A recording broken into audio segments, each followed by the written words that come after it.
Now, with us in the studio is a data analyst and partner at Stairs, Michael Famoroti. Michael, good morning. Morning. It's nice to have you join us. Same here. Right. And from our Abuja studio is Jaye Gaskia, a public affairs analyst, and he has been one of the major stakeholders when it comes to monitoring elections in Nigeria in the past years. Jaye, good morning. It's good to have you join us. Good morning, and thank you for having me. All right. Jaye, let me start with you. You have been very in the middle of advocating for people to, voter education and things like that. When it comes to the number of collection of PVCs, which is the passport for the voting process and being a partaker in the voting process, how would you analyze, how would you assess the level of response so far, even though we have the highest number of those who have registered for votes? But how would you analyze it? There are like two basic approaches that you can to this. The first is that when you look at voting patterns since 1999, you would see some kind of apathy on the part of Nigerians with respect to voting. And I think that this trend has continued because we have 84 million registered voters. We have about 14 million newly registered between 2015 and now. But at the same time, INEC has announced that as of January this year, only 79% of registered voters have collected their PVCs. Of course, we don't know what the new figures would be between 21st of January and today. But it seems to me that that is a pretty high number. You are talking about nearly 16, 18 million persons who have not collected their PVCs. And I think that part of the big challenge towards this is that even the electioneering campaigns, for example, it has not been exciting. So it looks like we have not been able to excite the passion of the average Nigerian to want to engage with the process. And it seems that the people who are actually engaging are either already die-hard supporters or people who can be induced are the ones who are actually engaging. That the majority of Nigerians don't think that there is anything in the contest, in the elections for them. And so they have shown a bit of apathy. And that is a bit dangerous also for the nation, because it means that only a small minority of Nigerians will continue to make such huge decisions for us at the end of the day. All right, Mr. Jaye Gaskia, we'll put you on hold. Let's relate that analysis from your end now with the data analyst with us here.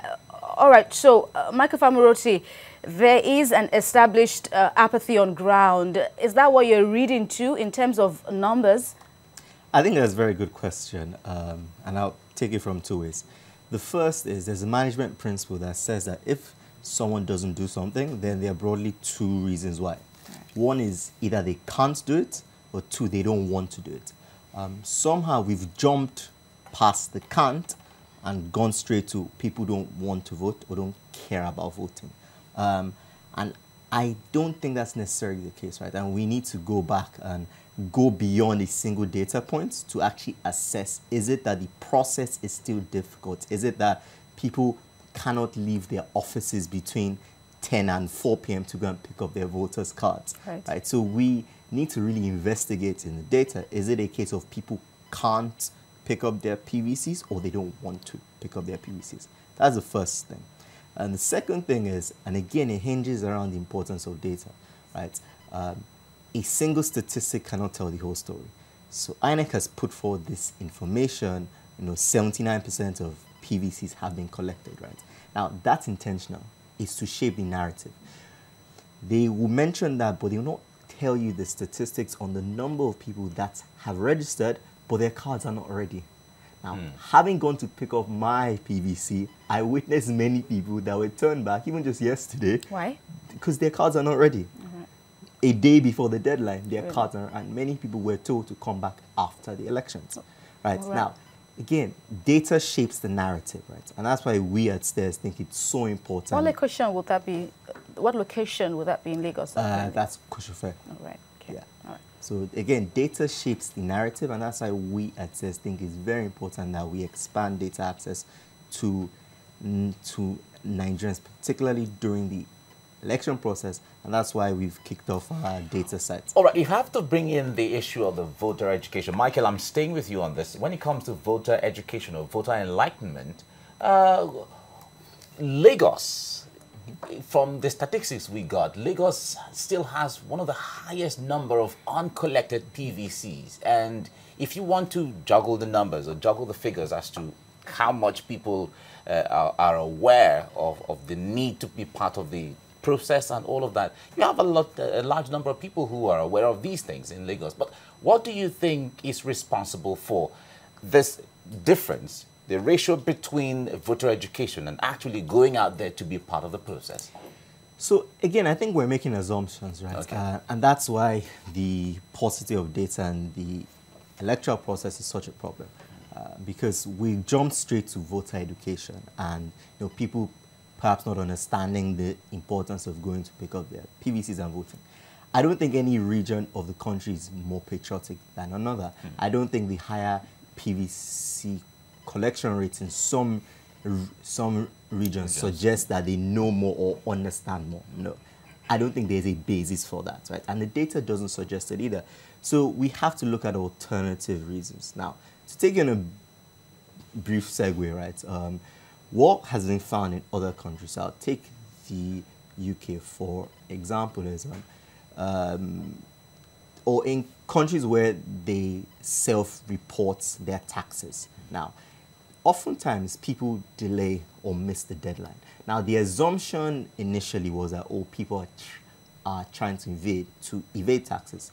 Then the tax authorities tried an experiment and essentially just sent the people mails saying, oh, your neighbor has failed in their taxes. Don't forget to fill yours. Now, that simple nudge significantly increased the number of people who just simply remembered to fill in their taxes. Now, the lesson behind that story is that if you work on the actual process and system that to get someone from where they are to where you want them to be, i.e. the legation from his or her office to her PVC collection points, if you streamline that process or facilitate it, you are more likely to get them to pick up their PVCs. All right. Well, I want to run that idea now, Mike, with Mr. Gaskia in Abuja. Isn't that the norm? I know you relate with INEC. You've had several engagements ahead of the 2019 poll. Two crucial points here from what we've gathered here from the data analyst. First is that some people go to pick up their PVCs and then they're told it's not ready. Perhaps why? Maybe because they registered late. That's one. And well, let's get your reactions now for that and other attendant issues. Okay. I mean, let's be clear about one thing. It is true that there are challenges with the process in terms of some inadequacies with respect to the logistics, production, and then collection of the PVCs. I mean, and I know that there are quite a number of Nigerians that have experienced difficulties, getting their PVCs and the rest of that. But, I like the point that he made about the tax and the tax office. And it goes back to the heart of the matter about apathy and the rest of that.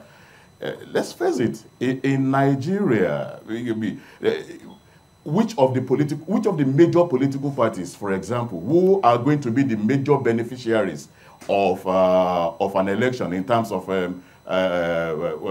people voting? Which of the major political parties have made it an issue to mobilize Nigerians and their supporters to collect PVCs? Other than the fact that people just make allegations about the fact that PVCs are being ordered, people are buying PVCs and the rest of that.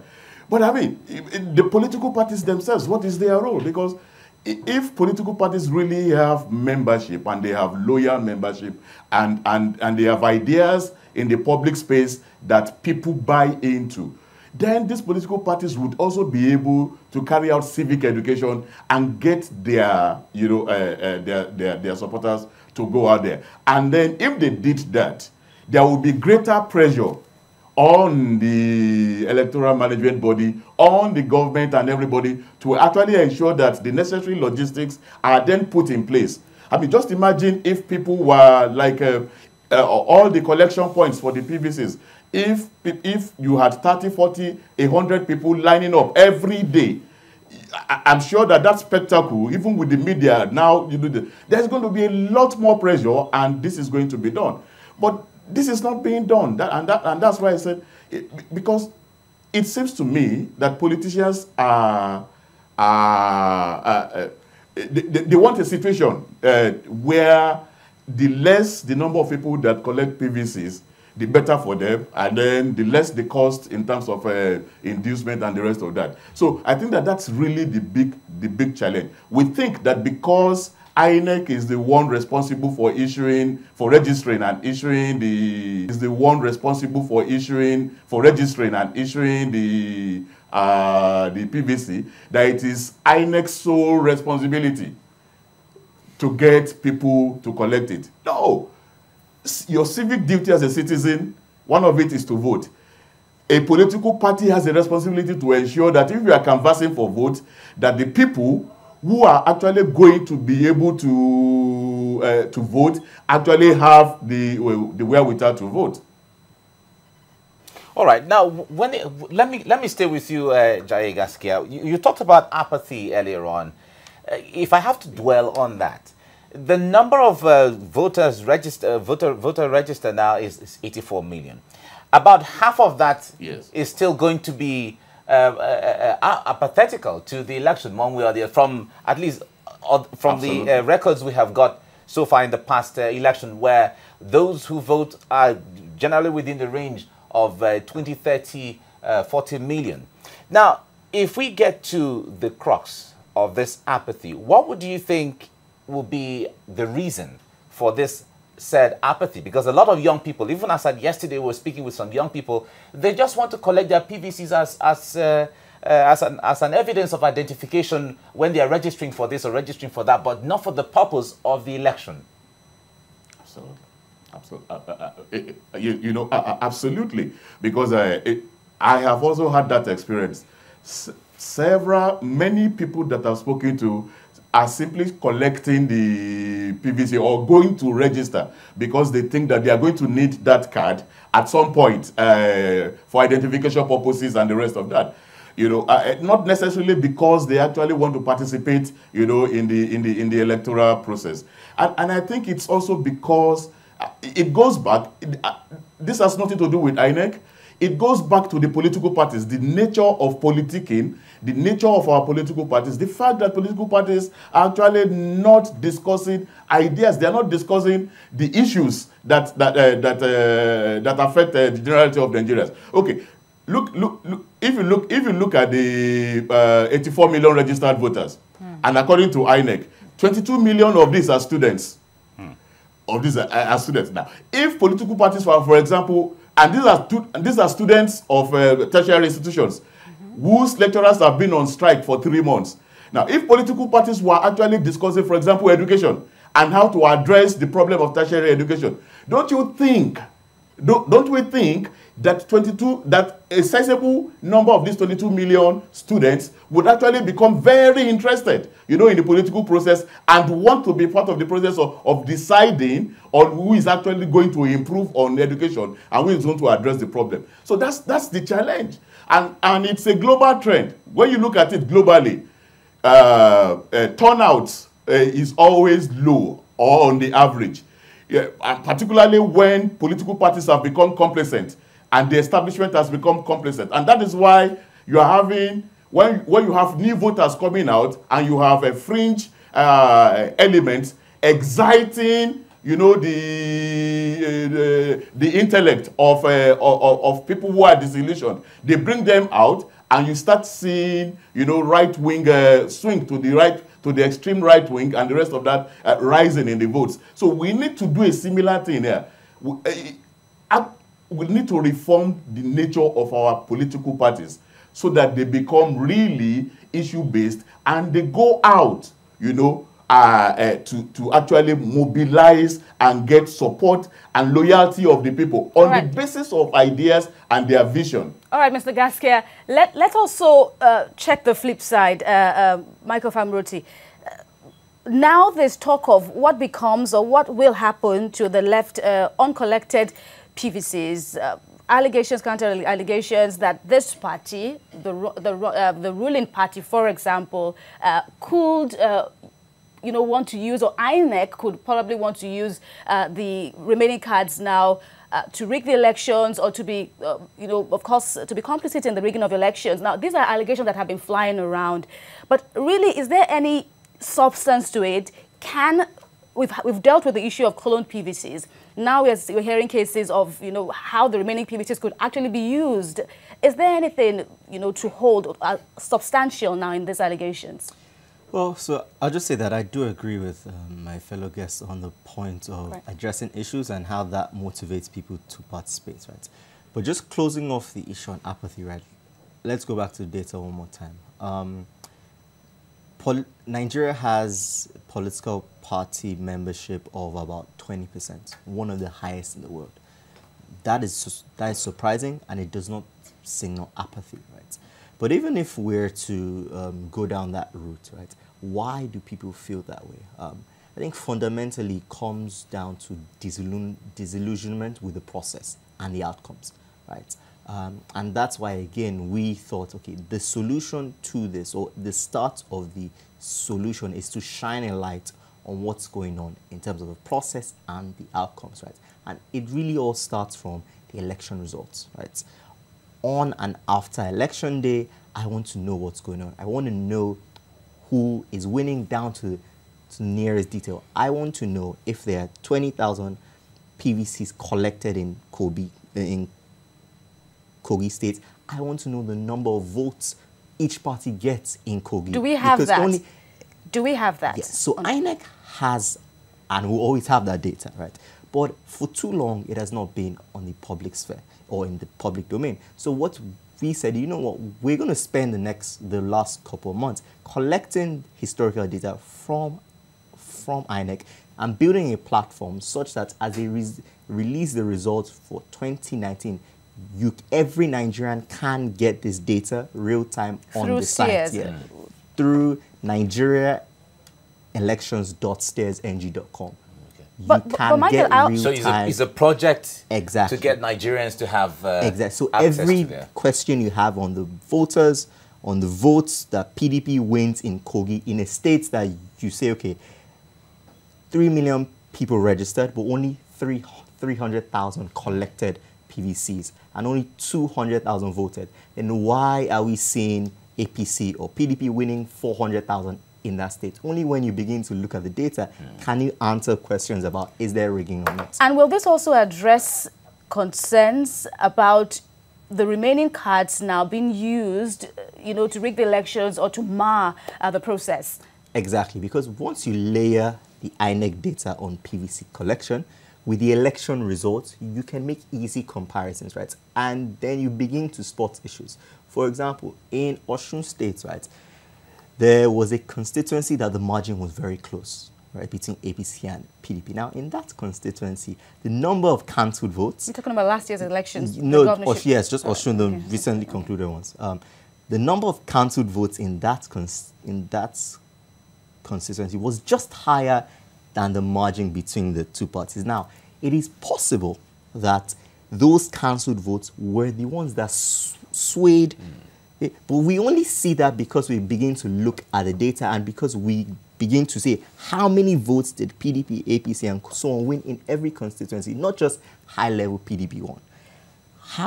When we begin to investigate the data, that's the only way we find out trends, right? So again, we said, let's build this site, nigeriaelections.steersng.com. You can go on there and find the data you need to answer your questions. All right. Now, let me take it to Jai Gaskia now in Abuja. Now, the accusation, my colleague has been asking this question. There has been an allegation against INEC for hoarding PVCs in some regions. That is politics, as everyone would, as we have heard from so many people. But if we get into the safety of PVCs, for instance, just recently, about a few weeks ago, we got a report from Abia State in Iselangwa South local government that PVCs were set on fire, set ablaze by some arsonists, as the case may be. That is not just, we also have a few cases here and there. And then those who applied for their PVCs to be transferred from one location to another, some of them have not gotten theirs yet and all of that, which may lead to some level of disenfranchisement if something is not done between now and maybe on the day of election. How does this compound the issue as we're looking at it?